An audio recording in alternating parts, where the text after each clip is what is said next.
Assalamualaikum warahmatullahi wabarakatuh. Untuk pertemuan kali ini kita akan membahas terkait teknologi informasi dalam knowledge management.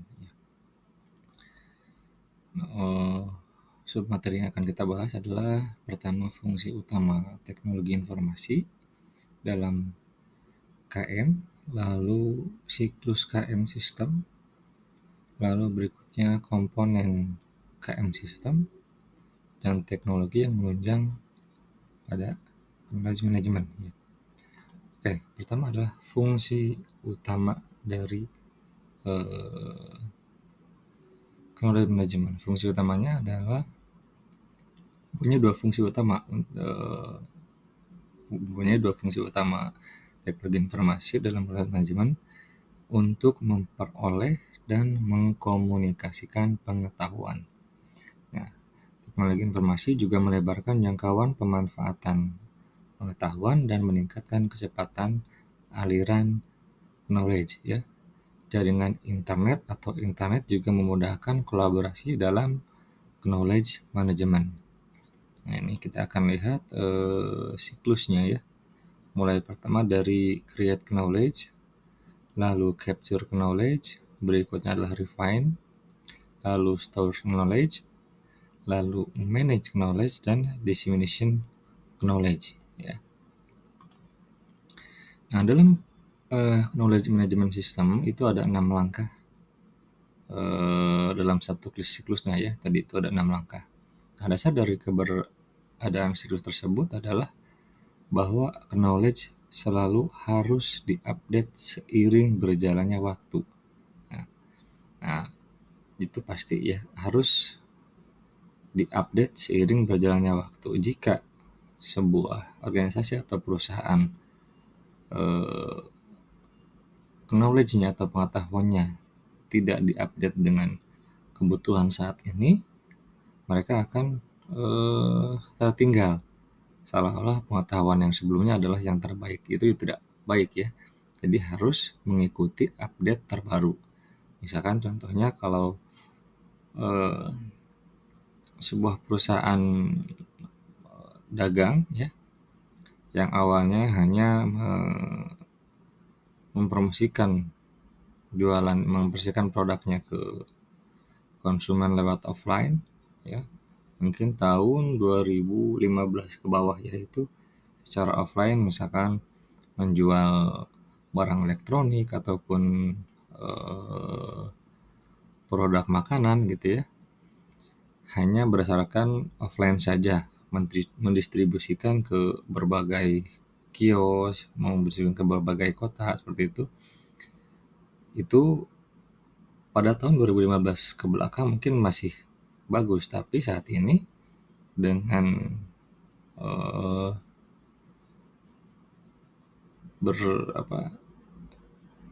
update terbaru itu memasarkan barangnya harus menggunakan via online. Malah mungkin saat ini online itu adalah yang memberikan dampak terbaik, ya, memberikan dampak keuntungan bagi perusahaan. Bisa misalkan contohnya melalui e-commerce, ya, misalkan Tokopedia, Shopee, seperti itu, ya.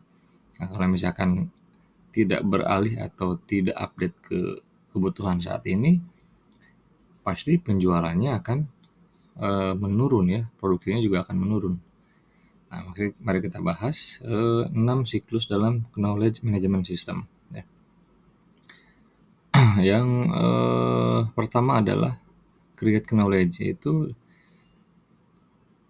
knowledge dibuat karena orang menemukan cara baru dalam melakukan sesuatu atau mengembangkan kecakapan. Nah, terkadang knowledge dari luar dibawa masuk ke dalam, lalu beberapa cara tersebut bisa menjadi best practice. Nah, itu, ya, seperti saya bilang tadi, mungkin awalnya e-commerce hanya dipakai oleh beberapa kalangan saja, tapi ketika melihat dampaknya bagus, ya, itu kan pengetahuan bukan dari dalam, tapi pengetahuan dari luar, ya. Jadi dibawalah pengetahuan terkait penjualan melalui e-commerce ke organisasi atau ke perusahaan. Lalu yang kedua adalah capture knowledge. Nah, ini knowledge yang baru harus benar-benar berharga dan disajikan secara masuk akal. Nah, itu sudah pasti ya. Kalau misalkan knowledge baru itu tidak masuk akal, mungkin tidak perlu harus diterapkan dalam organisasinya tersebut ya. Lalu yang ketiga adalah refine knowledge. Knowledge baru harus ditempatkan pada konteksnya sehingga bisa ditindaklanjuti. Nah, disinilah wawasan seseorang, ya, pengetahuan pribadi seseorang harus diambil bersama dengan fakta-fakta eksplisit. Nah, misalkan seperti yang pertemuan sebelumnya, pengetahuan tacit itu adalah pengetahuan yang dimiliki setiap orang dengan pola pikirnya masing-masing. Kadang mungkin cara kerja dari orang yang memiliki pengetahuan itu belum tentu cocok dilakukan oleh orang lain. Makanya wawasan dari seseorang yang memiliki pengetahuan tersebut harus disajikan dengan fakta-fakta untuk ditindaklanjuti menjadi sebuah pengetahuan bagi karyawan atau orang lain ya. Lalu yang berikutnya adalah store knowledge ya. Nah, dalam store knowledge yang bermanfaat tersebut harus disimpan dalam format yang masuk akal di dalam knowledge repository sehingga orang lain dalam organisasi bisa mengaksesnya. Nah, tadi kan dari seseorang itu disampaikan, makanya langsung tahap berikutnya adalah disimpan pengetahuan tersebut ke dalam sebuah repository knowledge sehingga orang lain dalam organisasi bisa mengaksesnya. Nah, yang tahapan yang kelima adalah manage knowledge. Seperti halnya perpustakaan, repository harus dijaga kekiniannya, harus direview untuk memverifikasi bahwa pengetahuan itu selalu relevan dan akurat ya. Itu yang tahap kelima ya, memanage pengetahuan. Dan terakhir adalah disseminate knowledge. Nah, ini knowledge ini harus tersaji dalam format yang bisa bermanfaat bagi semua orang di dalam organisasi kapanpun dan dimanapun. Nah, ini sifatnya biasanya sudah menjadi sebuah SOP ya, standar operasional prosedur. Jadi setelah diolah dari pengalaman seseorang, lalu di-manage dan diterapkan menjadi sebuah SOP. Nah, karena knowledge ini disebarkan, maka semua orang bisa mengembangkan ketika SOP dari knowledge ini sudah diterapkan ya. Semua orang bisa mengembangkan, membuat dan mengidentifikasi pengetahuan baru atau mengupdate pengetahuan lama yang pada akhirnya mengisi kembali knowledge dalam sistem. Nah, knowledge adalah sumber daya yang tidak dikonsumsi ketika digunakan. Ya, tidak dikonsumsi ketika digunakan, namun knowledge bisa juga berusia lama. Jadi pengetahuan ini mungkin yang terdahulu tidak digunakan, tapi akan berguna untuk jangka panjang ya. Contohnya mengemudi mobil tahun 90 berbeda dengan mengemudi di zaman saat ini. Tapi banyak prinsip dasar yang masih berlaku. Nah, ya kan dulu hanya tahun 80-an mengendarai mobil itu tidak ada yang menggunakan matic contohnya ya. Terus ada mungkin yang menggunakan mobil mengoperkan giginya lewat tangan ya. Nah, sekarang kan sudah ada mobil yang hybrid, ada mobil listrik ya. Nah, itu mobil yang lama tidak bisa diterapkan, tapi itu menjadi dasar untuk pengembangan saat ini seperti itu ya. Oke, yang berikutnya kita lanjutkan.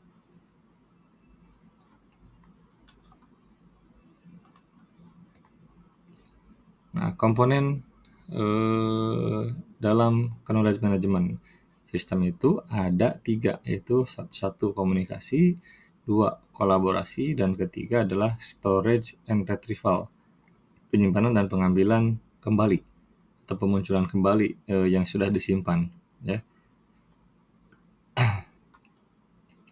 Nah, KM ini itu lebih merupakan suatu metodologi ya. Ini kan dalam komponen dalam KM sistem ini ada 3 ya. Yang kita kembali lagi terkait KM itu seperti apa. Nah, itu merupakan suatu metodologi yang diterapkan pada praktik-praktik dunia bisnis daripada suatu teknologi atau suatu produk. Namun, begitu teknologi informasi merupakan hal yang sangat penting bagi keberhasilan knowledge KMS, kita singkat saja ya, Knowledge Management System menjadi KMS. Semua yang penting bagi keberhasilan pada KMS. Nah, TI ini memungkinkan KM menyediakan arsitektur enterprise di mana knowledge management akan dibangun.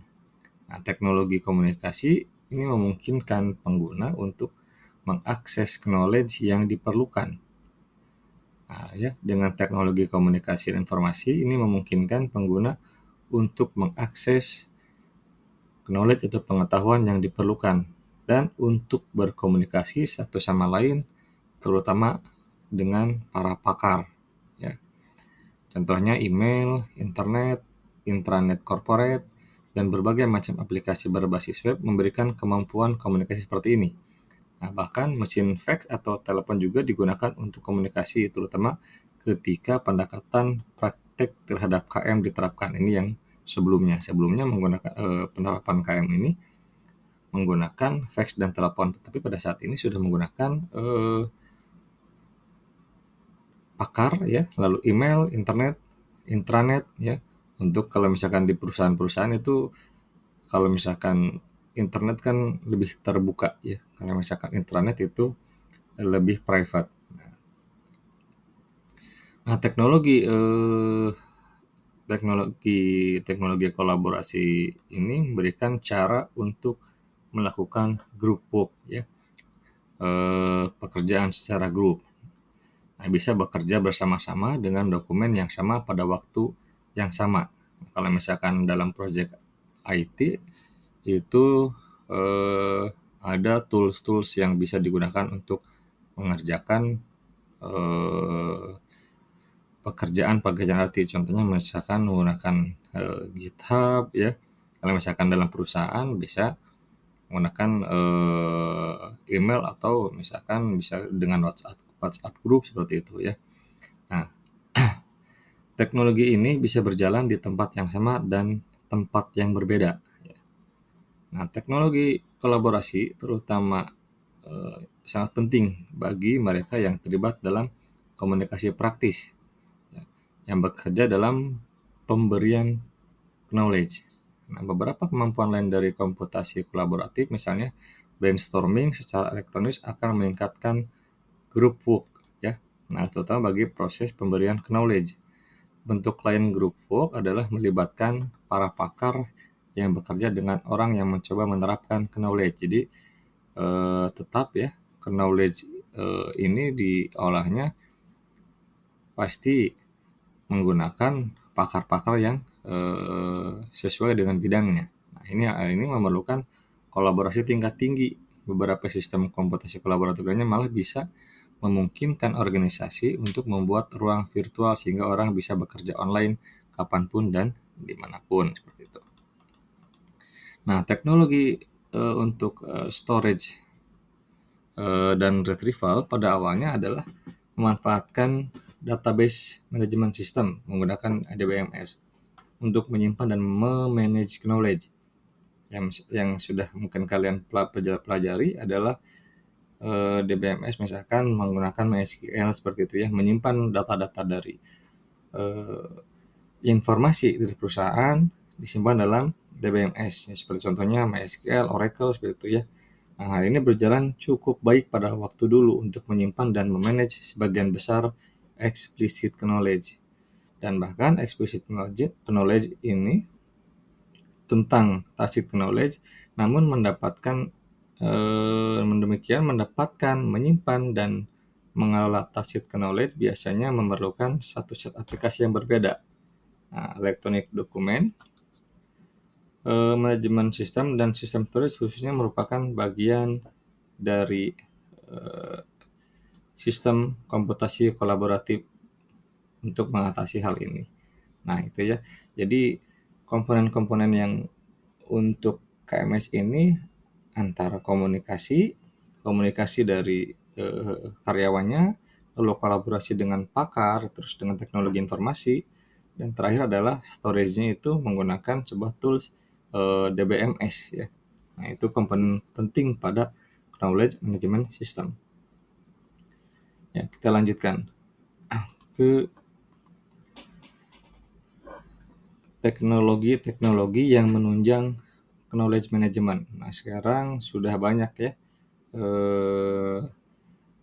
aplikasi atau sistem yang menunjang ke knowledge management. Yang pertama ada artificial intelligence, lalu ada intelligence agent, lalu knowledge discover in database, lalu ada extensible markup language, dan yang kelima ada web ya. Nah, ini adalah berbagai macam contoh teknologi yang canggih yang digunakan dalam KMS modern dan memberikan dasar bagi inovasi di masa mendatang dalam bidang knowledge management. Kita sekilas saja terkait teknologi yang menunjang KM ini. Yang pertama AI ya. AI itu definisinya itu artificial intelligence, mungkin kan sudah sering mendengar ya. Nah, AI ini dilekatkan dalam banyak knowledge management system ya. Banyak yang pasti kalau AI itu menggunakan knowledge management ya. Nah, baik AI dilekatkan dalam banyak knowledge management system baik oleh para vendor maupun oleh para pengembang sistemnya. Nah, berbagai metode AI ini bisa membantu dalam mengidentifikasi keahlian, memunculkan pengetahuan secara otomatis dan semi-otomatis, lalu menyediakan antar muka melalui pemrosesan bahasa alami, dan sangat cerdas dalam mencari knowledge melalui intelligent agent. Ya. Nah, ini sekilas terkait AI. Lalu berikutnya adalah intelligence agent. Nah, ini adalah software yang mempelajari tentang bagaimana manusia melakukan tugas-tugasnya dan kemudian software tersebut memberikan bantuan pada tugas-tugas tersebut. Nah, ada banyak jenis intelligent agent.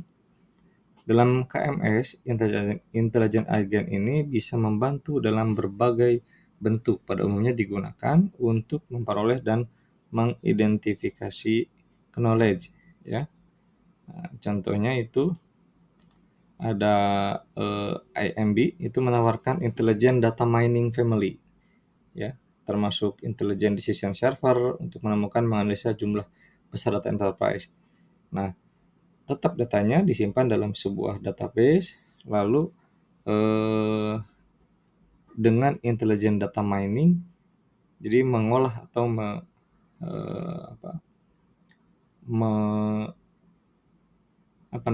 memining ya, namanya mining itu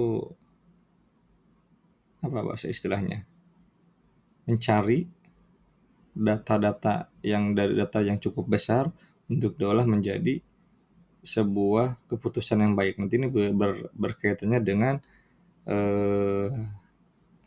decision support system, sistem pendukung keputusan ya. Ini dikeluarkan oleh IBM ya. Nah, itu adalah sekilas terkait intelligent agent. Jadi intelligent agent itu membantu pekerjaan manusia, membantu tugas-tugasnya. Contohnya kalau misalkan tugas dari manajer membuat sebuah keputusan melalui sebagai contoh melalui data mining. Contohnya softwarenya adalah IMB. Itu membantu si manajer memutuskan sebuah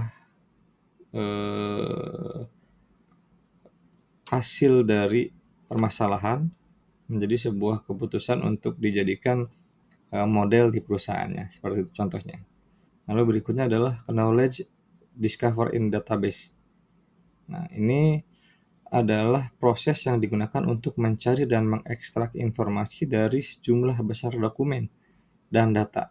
Nah, hal tersebut meliputi knowledge extraction dan data arkeolog, lalu data exploration, lalu data pattern processing, lalu data dragging, dan information harvesting. Nah, semua aktivitas tersebut dilakukan secara otomatis dengan temuan-temuan yang cepat, bahkan tanpa programmer. Ya, ini karena diolahnya melalui knowledge management. Nah, yang berikutnya adalah kalau XML dan web itu tools pendukung untuk mendukung dari KMS tersebut. Itu adalah teknologi-teknologi yang menunjang pada knowledge management atau manajemen pengetahuan. Berikutnya adalah implementasi knowledge management system. Ini dikembangkan dengan yang pasti dengan teknologi jaringan, lalu tools kolaborasi dan database. Ini tidak terpisahkan ya. Jaringan, tools kolaborasi dan database.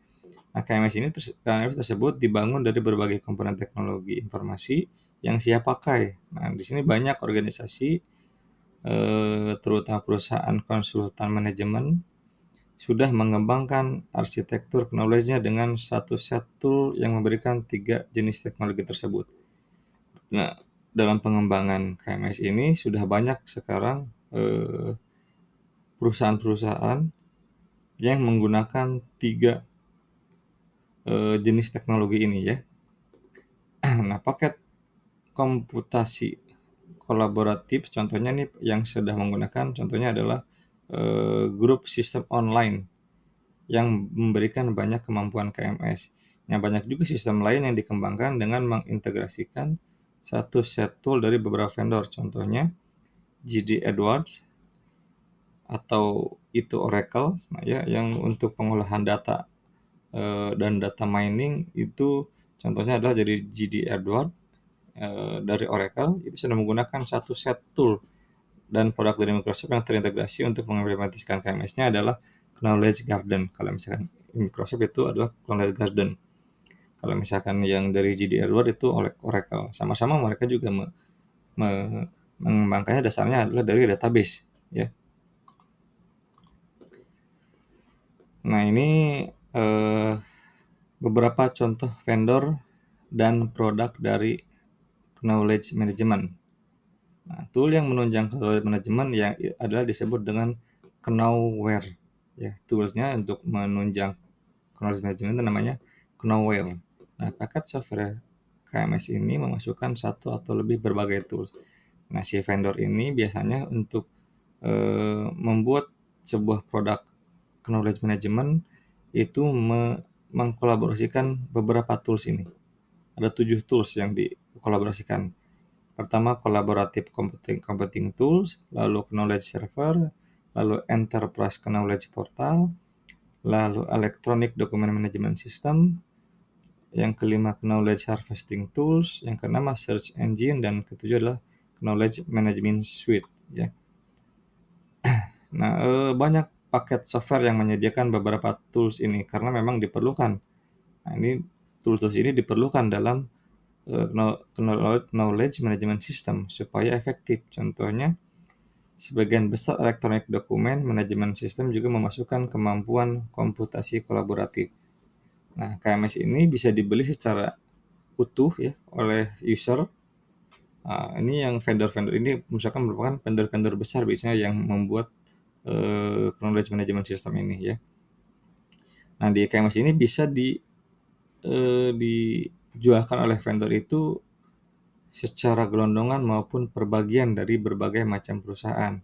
Nah, software development atau dari vendor software enterprise information system atau juga bisa didapatkan dari berbagai perusahaan konsultan atau dapat juga di-outsourcekan ke application service provider. Jadi kadang dari sebuah perusahaan itu kalau misalkan mau membeli sebuah produk knowledge management, kalau misalkan satu bundle paket itu biasanya pasti lebih mahal. Nah, biasanya di perusahaan itu mengakali dengan membuat aplikasi parsial yang terpisah yang dibuat oleh vendor-vendor tertentu. Jadi sesuai dengan kebutuhan perusahaannya, gitu ya. Gitu. Nah, contoh beberapa paket software dan vendor dalam 7 kategori Knoware. Ada tool komputasi kolaboratif, lalu ada knowledge server, lalu ada enterprise knowledge portal, ada electronic document management, knowledge harvesting tool, search engine, dan knowledge management suite. Nah, ini beberapa contoh yang tools yang dibuat oleh beberapa vendor. Ya. Ada tools komputasi kolaboratif. Ini adalah Grooveware atau tool yang pertama untuk mempermudah transfer tacit knowledge di dalam organisasi. Nah, toolsnya untuk mentransfer tacit knowledge itu dengan tool komputasi kolaboratif. Lalu ada knowledge server, itu berisi software knowledge management, termasuk juga knowledge repository, dan menyediakan akses bagi knowledge, informasi, dan data yang lainnya. Ya. Lalu ada EKP, ini pintu untuk masuk ke berbagai knowledge management system. Dengan menggunakan EKP merupakan cara ideal untuk mengkonfigurasi suatu knowledge management system. Sebagian besar EKP mengkombinasikan integrasi data, lalu mekanisme reporting, dan kolaborasi. Nah, sementara itu, satu server menangani dokumen dan knowledge management. Ya. Ini dengan EKP juga salah satu software untuk mengelola knowledge management. Lalu ada electronic document management. Ini menggunakan dokumen dalam format elektronik sebagai bentuk pekerjaan kolaboratif. EDM ini memungkinkan pengguna untuk mengakses dokumen yang dibutuhkan. Ini dalam pengelolaan dokumen, ya. Lalu berikutnya ada knowledge harvesting tool. Berbagai macam tool yang berfungsi untuk mengambil knowledge secara diam-diam di belakang layar sangatlah membantu, karena tool tersebut memungkinkan pemberi knowledge untuk terlibat seminimal mungkin ataupun tidak sama sekali dalam mengumpulkan knowledge. Nah, ini tools atau